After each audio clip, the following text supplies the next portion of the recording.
I am the Tofu Golem. Please enjoy the video. You'll start by making sure macOS is current, because widget behavior depends on system updates. Once done, open the Notification Center using the clock or a 2-finger trackpad swipe. This is where Widgets live. Now click Edit Widgets to launch the widget gallery and browse available options.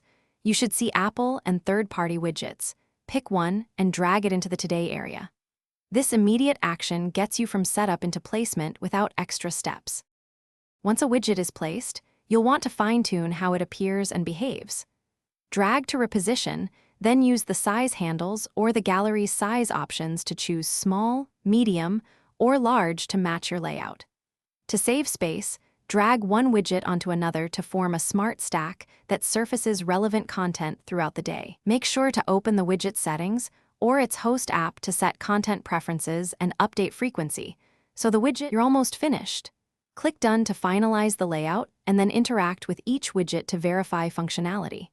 If a widget shows blank or stale data, make sure the app is updated, then restart your Mac to refresh services. If problems persist, check app permissions and, if necessary, sign out of iCloud and sign back in to restore widget sync.